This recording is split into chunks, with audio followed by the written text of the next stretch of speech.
अल फलाह university यानी आतंक की यूनिवर्सिटी, यानी आतंक का एक एपीसेंटर, यानी आतंक का वो चौराहा जहां लगभग हर आतंक की गाड़ी घूम कर जाती है, उसी का चेयरमैन है जवाद सिद्दीकी। अब जवाद सिद्दीकी की मुश्किलें भी बढ़ रही, उसके पीछे की वजह क्योंकि मध्य प्रदेश में जवाद पर, उसके घर पर बुलडोजर चलना लगभग तय हो चुका। कैट बोर्ड ने अवैध निर्माण को हटाने के लिए 3 दिन का अल्टीमेटम दिया और 3 दिन यानी 72 घंटे के अंदर अगर एक्शन नहीं हुआ तो फिर एक्शन होगा बुलडोजर एक्शन।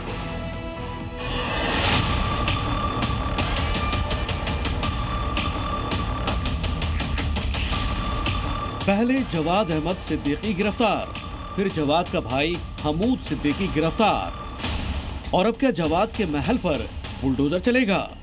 जिस यूनिवर्सिटी में आतंकी फैक्ट्री चल रही थी, जहां आतंकी डॉक्टर की फौज तैयार हो रही थी, क्या उसी यूनिवर्सिटी के मालिक जवाद सिद्दीकी का हिसाब बुलडोजर से किया जाएगा? दिल्ली धमाके के तार जिस यूनिवर्सिटी से जुड़ रहे हैं, उस यूनिवर्सिटी को आतंकियों के लिए सेफ हाउस बनाने वाले जवाद सिद्दीकी की मुश्किल अब बढ़ गई है। मोहन सेना ने महू में जवाद के महल को मटिया मेट करने का अल्टीमेटम दे दिया है। अल फलाह यूनिवर्सिटी के जो वीसी हैं, उनके भाई का अवैध आसियाना 1996 से इसी तरीके से फल फूल रहा है। इसने करोड़ों लोगों को चूना लगाया मध्य प्रदेश में, अलग अलग जिलों में एफआईआर है इसके खिलाफ, लेकिन ये मकान अब तक तोड़ा नहीं गया, हटाया नहीं गया। लेकिन अब आदेश जारी किया गया है महू की तरफ से।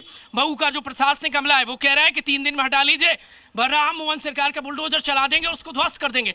हैरत वाली बात यह है कि इसने मध्य प्रदेश में लोगों को इतना ठगा है कि भोपाल से लेकर महू तक इनाम घोषित है पकड़ने के लिए हमूद पर। अल फलाह ग्रुप के चेयरमैन के परिवार की एक प्रॉपर्टी पर अवैध निर्माण को लेकर नोटिस जारी किया गया और 3 दिन के अंदर अवैध निर्माण को गिराने का आदेश दिया गया।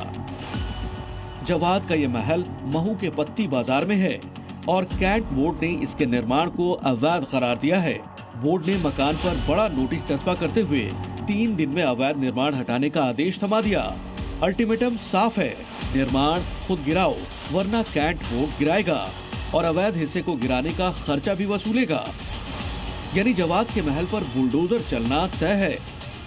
जिन निर्दोष लोगों को इनके द्वारा निर्ममता पूर्वक, षड्यंत्र पूर्वक मार दिया गया है, उनको श्रद्धांजलि देने का एक बहुत ही सुनहरा अवसर हम लोगों को प्राप्त हुआ और हम इसको पूरी तरह से नेस्तनाबूद कर देंगे।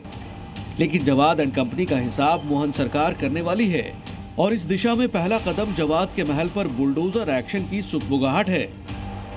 बड़ा आंदोलन करेंगे हम लोग महू शहर के अंदर। आंदोलन करेंगे? आंदोलन क्या करेंगे, हम तो खुद ही बुलडोजर लेके हम तो तैयार है बुलडोजर। तैयार है। क्या बात कर रहे हो? 3 दिन के अंदर नोटिस पीरियड दिया हुआ है। अगर 3 दिन में कैंटोनमेंट बोर्ड अगर नहीं तोड़ता है तो सारे हिंदू समाज की तरफ से हम मकान तोड़ने का वो करेंगे, क्योंकि भारत में रहकर बम ब्लास्ट जो कर रहे हैं, देश में जो गद्दारी पैदा कर रहे हैं, उनको बख्शा कहाँ जाएगा। सही कह रहे हैं भाई साहब, बिल्कुल पक्का पक्का। डंके की चोट, कार्रवाई हो जाएगी? बिल्कुल होगी, कार्रवाई हो जाएगी। आप कार्रवाई क्यों? आर्थिक अपराध भी करे हैं। हाँ। आर्थिक अपराध 2000 से गायब है पूरा परिवार। हाँ। यहाँ से गरीब लोगों के पैसे इकट्ठे करके 1 के 2 करने का लालच देके 88 से चला रहे थे, 1988 से अपनी बैंक बनाकर।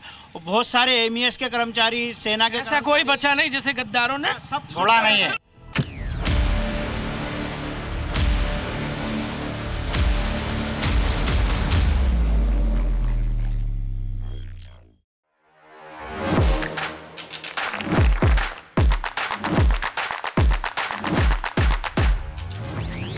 Welcome Dr. Subhash Chandra. And habit can be micro, macro, 66 times if you repeat the same thing, it becomes your habit.